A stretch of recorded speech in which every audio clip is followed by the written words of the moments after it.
What's up? Hey, this your boy AJ, coming from Connect KC. To the right, got my homegirl Jay. Hey, what up, Ken? You there? Hey, so we coming from the Bridge and the Gap portion of what we're doing, and we have a special guest appearance. To the left of me is my man, Mr. Wes Steep. How you doing today, man? Good. Good. First of all, I'd like to thank you for, setting aside some time. You know, we got some family obligations and things like that. Thanks for coming through.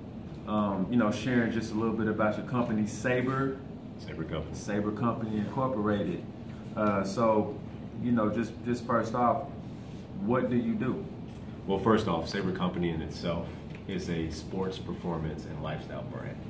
We endorse athletes who are considered the underdog or the second stringer.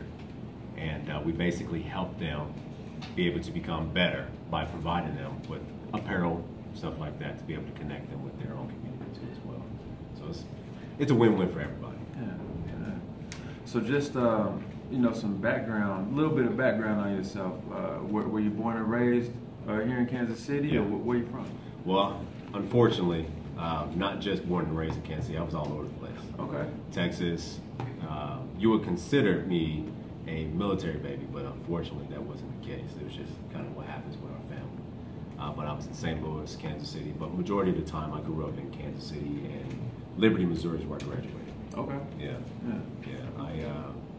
Not only that, but I also live in San Diego, California too as well. So back and forth for the family and stuff like that is kind of the biggest thing for me right now. It made no sense that there's a spot in America or the world where it's 70 degrees all year round. That don't even sound right. Man, look, let me tell you, and everybody's happy. Right. Everybody's happy, so that's the beauty of it. Okay. What inspired you to begin your business? Well, years before, I've been an entrepreneur since 19, 20 years old after I got out of the Army. And I was in real estate. I had started a real estate company where, I invested into properties, and then I had a management holding company too as well, where I ended up managing properties for investors too as well. So we had multifamily, we had single family, and I just got burnt out bad. Like, I didn't like what I was doing. I hated chasing people for money. Oh, man. I hate dealing with properties that was empty and having to deal with, unified governments and stuff like that. And it just got to a point to where it's like, okay, what do I want to do with my life? What do I enjoy? I love fitness. I was a personal trainer for years. I love sports. I played indoor arena football for years.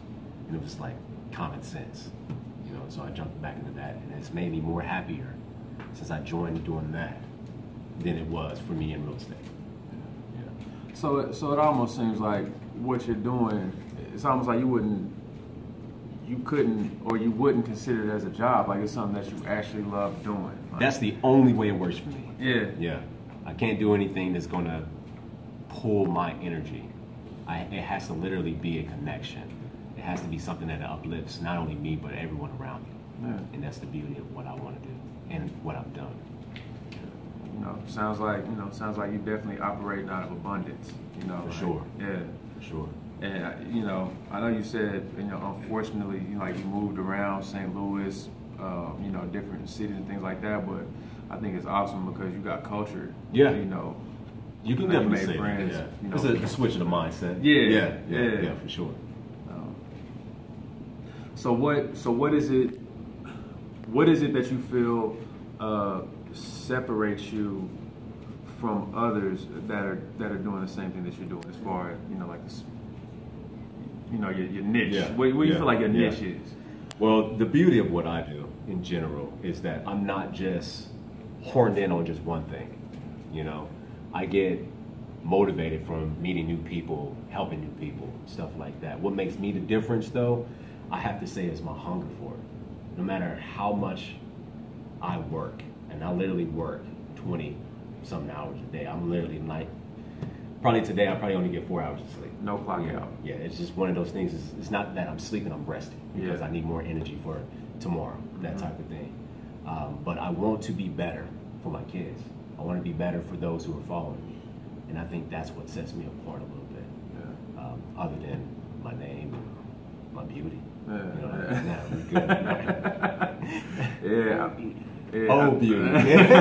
I take it, man. I got the little twigs in there somewhere, the little gray ones. Hey, salt and pepper. You know, I've been waiting for it. Me and Wes had that conversation. It's good, man. You know, I like how you said something about, you know, about your children. Yeah. You know, because what you're fostering is an arena and a realm for your kids to say, okay, I'm not just gonna clock in and be a robot.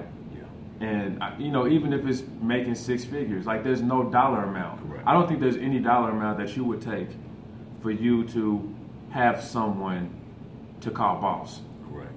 You know what I'm saying, in front of your kids. Correct. You know what I'm saying? So, you know, that's great that you're changing the conditions. Yeah. Because as a parent, man, like we conditioning our children, and like we really have a lot of power to do that. Like we can feed negative nonsense into our kids. Like, you're not gonna be anything. You know, you might as well just get you a job and work 30-something years. Yeah. Work hard, get you a gold watch and a pendant. All right.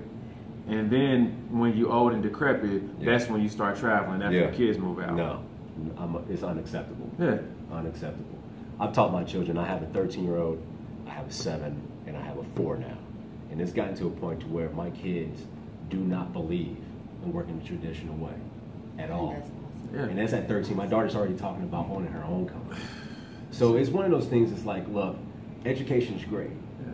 You know, working a job to get whatever your niche is, to get the experience is great. But understand the difference in between you being like you said, a robot, and being you. You being a motivated person who work on their own craft, on that own God-given gift that God has blessed you with. Because that's what makes us different, though. You're different in a certain way. You're different in a certain way. And the whole fact that we come together, we can make something beautiful happen based off our own creativity. I agree 1,000%. Yeah. So more enlightenment. Yeah. I'm telling you, I'm full of them. Man, let me tell you. It's with that Holy Spirit, baby. Yeah. So, is there anything that you want to tell Kansas City? Well, Kansas City, I have another project that I'm working working with other entrepreneurs in Kansas City, and I think it's going to be a huge, huge opportunity for Kansas City to be better in many different things: health, mindset, and just, I don't know, just overall empowerment, to be truthful about it. And Sabre is going to be one of the major supporters of a lot of entrepreneurship, small businesses here in Kansas City alone. There are a lot of people who are, and I'm probably going off the benchmark here, but there are a lot of companies here in Kansas City, small and big, who are big about egos and big about their name. And I'm a CEO of my own brand that is willing to go out there and work hands and knees and get dirty with the rest of them. And that's how I want my brand and other brands to be able to be, you know, uplifted in a way, I guess. That's what it takes. That's what it is. Yeah, That's what it takes. Like, people believe you. You have credibility. They're Correct. like, okay, he's not just, you know, speaking this certain way, you know, behind this table. Right. We're actually seeing him out here with his sleeves rolled up. Right, right. You know? Everybody that knows me knows that. Yeah. And I'm not, you know, I'm really big on promoting other people. Even my wife has her own company. Yeah. I promote her over myself. They'd be like, why That's do you how don't it have a should lot be. of stuff on social media and stuff? Like, because I'm working with everybody else. Yep. I'm not dealing with my own right now. Yep. You know, so that's I don't know. I believe in everybody.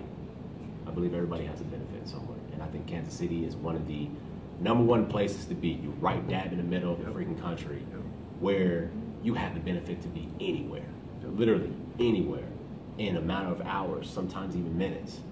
And that means you have diversity in many different ways to be able to make yourself better than everybody else. Why not become better? Why not?